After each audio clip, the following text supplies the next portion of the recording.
নমস্কার, আমি অ্যাস্ট্রোলজার জ্যোতিষ রায়, আর আপনারা দেখছেন জ্যোতিষ জ্ঞান মার্গ। আমি আপনাদের গত ভিডিওতে 124 নম্বর ভিডিওতে আর্ন অফ মানির দ্বিতীয় পার্ট দেখেছিলাম। সেখানে দেখেছিলাম যে একাদশ ভাবে যে গ্রহের অবস্থান করেছে বা দৃষ্টি দিচ্ছে এবং একাদশপতি যে ভাবের মধ্যে অবস্থান করেছে সেই সমস্ত গ্রহ এবং ভাব সংক্রান্ত বিষয় নিয়ে জাতকের অর্থপ্রাপ্তি ঘটবে। তো আমার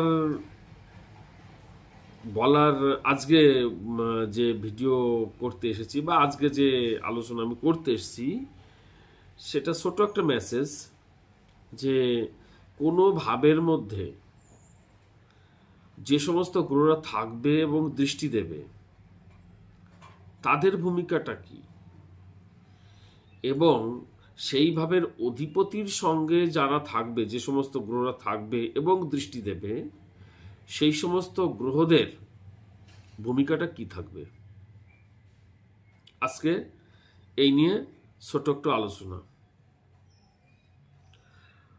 তো বিষয়টা হচ্ছে যে কোনো ভাবের মধ্যে যে সমস্ত গ্রহরা থাকবে অথবা যে সমস্ত গ্রহরা দৃষ্টি দেবে সেই সমস্ত গ্রহদের কাজ হচ্ছে ওই ভাবের বিষয়কে ঘটানো, জাতকের জীবনে তুলে ধরাই তাদের কাজ।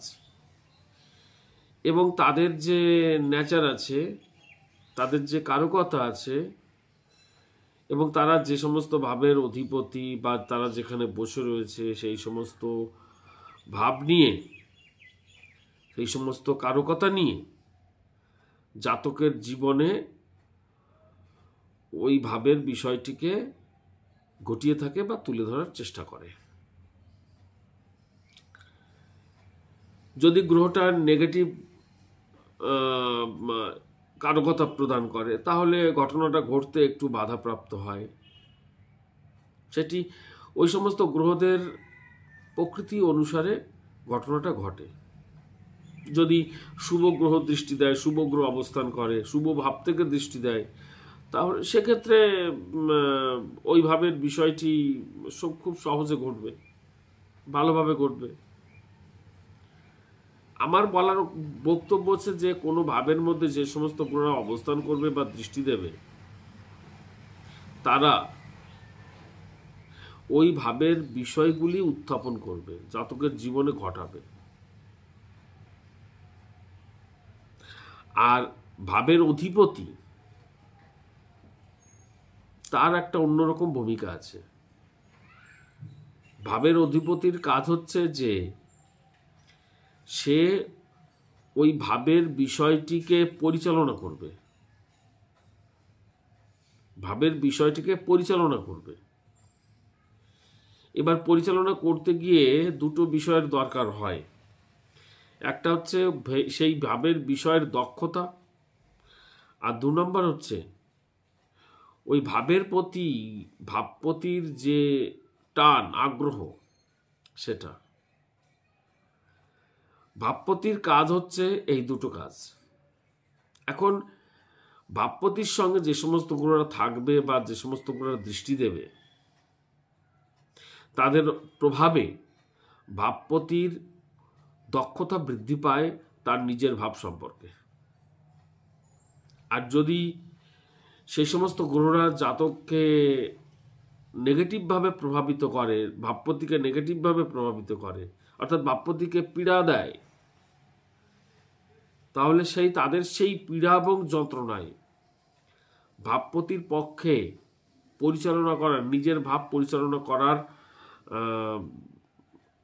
যে দক্ষতা সেটিতে ঘাটতি পড়ে। আর যদি ভাবপতিকে শুভ গ্রহরা থাকে বা শুভ গ্রহরা দৃষ্টি দিয়ে ভাবপতিকে শুভ করে তোলে তাহলে ভাবপতির নিজের ভাব পরিচালনার ব্যাপারে প্রচুর দক্ষতা বৃদ্ধি পায়। এখন যদি দেখা যাচ্ছে যে ভাবটি খুব পীড়িত হয় তাহলে ভাবপতির একাগ্রতা বোধে বা ভাবপতির পরিচালনাগত দক্ষতার কারণে তার নিজের ভাবের সেই পীড়াদায়ক যে যন্ত্রণাদায়ক যে পরিস্থিতি তৈরি হচ্ছে সেটি ধীরে ধীরে রিমুভ হতে থাকে, কাটতে থাকে।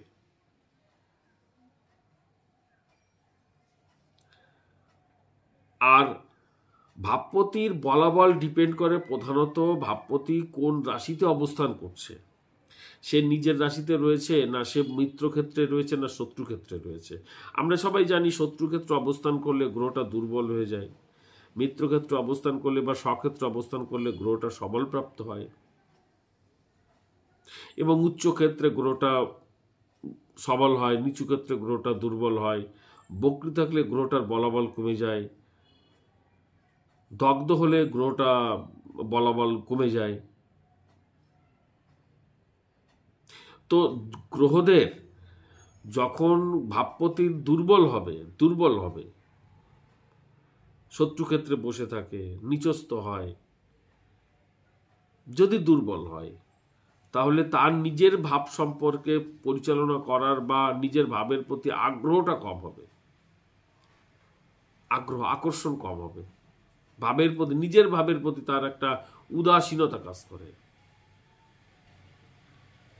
আর যদি ভাবপতি বলশালী হয় তাহলে নিজের ভাবের প্রতি তার আগ্রহ সৃষ্টি হয়, ইন্টারেস্ট বেড়ে যায়। এটা মাথায় রাখতে হবে আমাদের।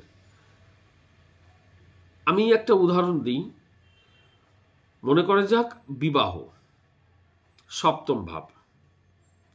সপ্তম ভাবের মধ্যে যে সমস্ত গ্রহ অবস্থান করবে বা দৃষ্টি দেবে, তারা যদি নৈসর্গিক পাপগ্রহ হয় তাহলে বিবাহ তারা তো বাধা দেবে, বাধা দিয়ে তারপরে বিয়ে দেবে, বিবাহ একটা অশান্তির বাতাবরণ তৈরি করবে, ম্যারেজ লাইফটাকেই একটু নষ্ট করার চেষ্টা করবে। কিন্তু তারা সে বাধা দিক আর যারা সমস্যা ফেলুক না কেন, তারা কিন্তু বিয়ে দেওয়ার জন্য প্রস্তুত, তারা জাতককে বিয়ে দেবে, কারণ বিয়ে না দিলে তো সেই জ্বালা অনুভব করাতে পারবে না জাতককে। আর যদি শুভ গ্রহরা থাকে বা দৃষ্টি দেয়, সেক্ষেত্রে তো জাতককে ওই বিবাহ ক্ষেত্রে অটোমেটিক্যালি জাতককে বিয়ে দিয়ে দেবে, বিবাহে শুভ ঘটনা ঘটাবে, ভালোভাবে বিয়ে দেবে, বিবাহিত জীবন ভালো যাবে। অর্থাৎ সপ্তম ভাবের মধ্যে যে সমস্ত গ্রহ থাকে বা দৃষ্টি দেয় তাদের কাজ হচ্ছে বিবাহ নামক ঘটনাটা ঘটানো, তাদের একটা চরম দায়িত্ব। আর সপ্তম পতি যে গ্রহই হোক না কেন, বৃহস্পতি, মঙ্গল, শুক্র, শনি যেই হোক না কেন, যে সপ্তম পতি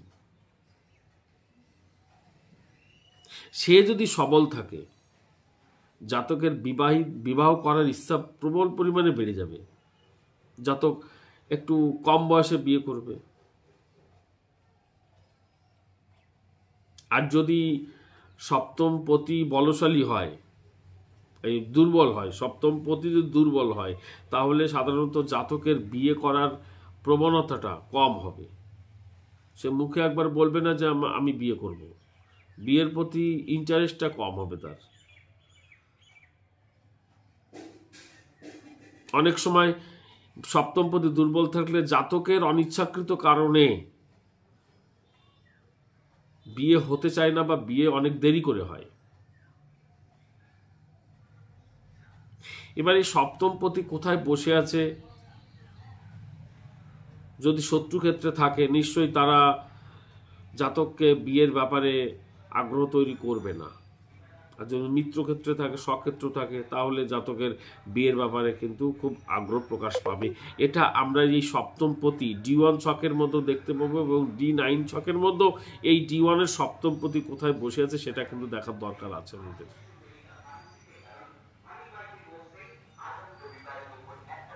আশা করি বোঝাতে পারছি আমি। এবার সপ্তম পতির সঙ্গে কোন গ্রহ রয়েছে দেখেন, কোন গ্রহ সপ্তম পতিকে দৃষ্টি দিচ্ছে দেখেন।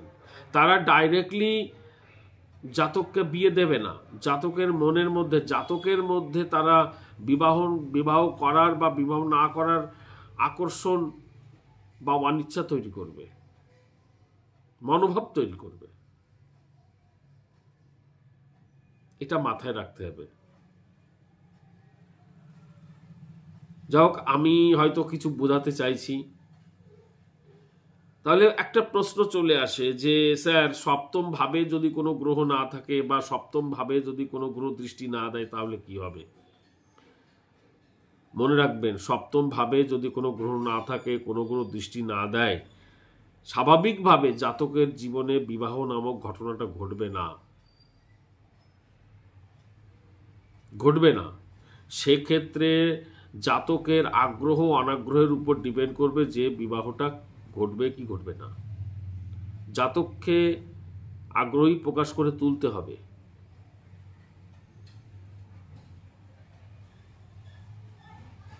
এটা মাথায় রাখতে হবে আমাদের। যে কোনো ভাবের মধ্যে, যে কোনো ভাবের মধ্যে, যদি কোনো ভাবের মধ্যে, যেমন একাদশ ভাব নিয়ে আলোচনা করছি, একাদশ ভাবের মধ্যে কোনো গ্রহ নেই, কোনো গ্রহ দৃষ্টি নেই, মানে ঘরটা টোটাল ফাঁকা, তাহলে কি হবে?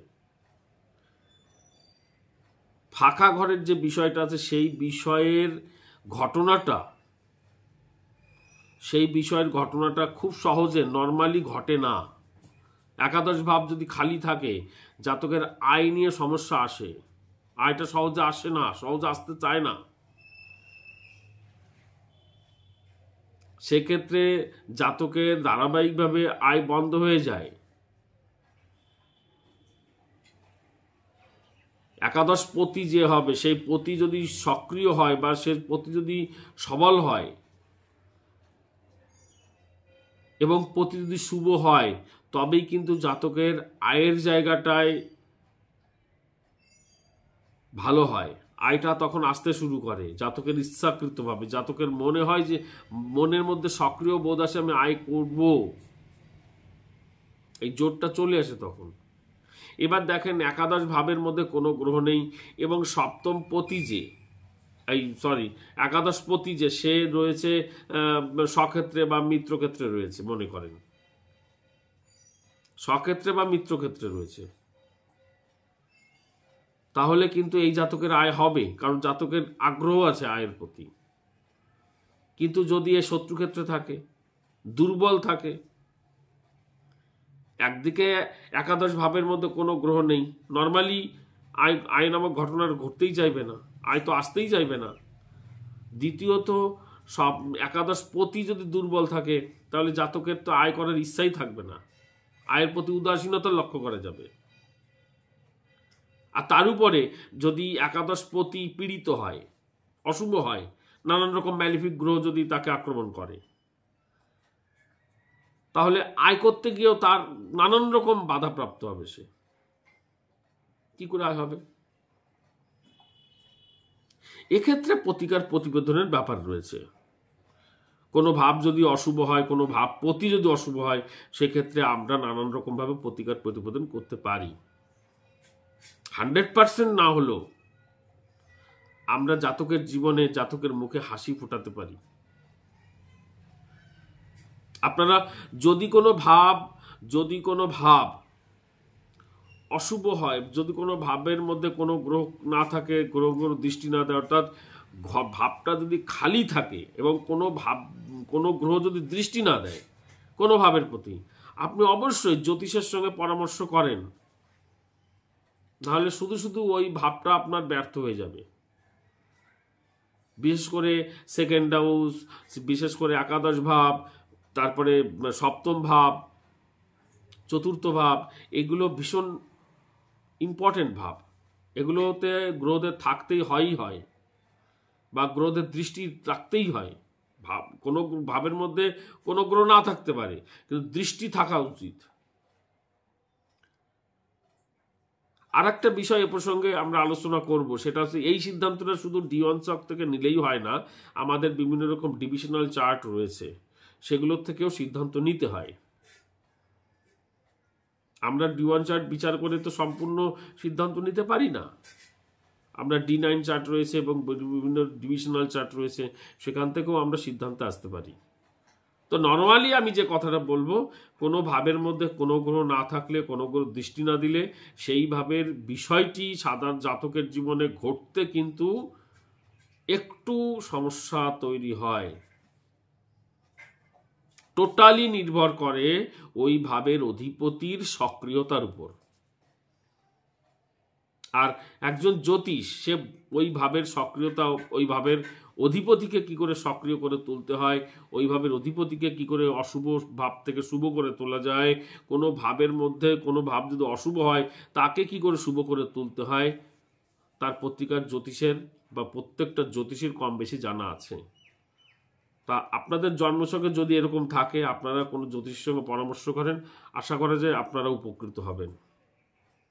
আমি আজকে যে মেসেজটা দিতে চেয়েছিলাম, আপনারা যদি এতটুকু উপকৃত হন কমেন্টস করে জানাবেন। আর যদি নতুন জ্যোতিষ শিখতে চাইছেন, আপনি নতুন জ্যোতিষ হয়ে থাকেন, আমার চ্যানেলটা সাবস্ক্রাইব করেন। আর আমার চ্যানেলের প্রত্যেকটা ভিডিও আপনি পরপর দেখে আসেন এপিসোড টু এপিসোড, তাহলে আপনি একজন ভালো জ্যোতিষ হয়ে যেতে পারবেন।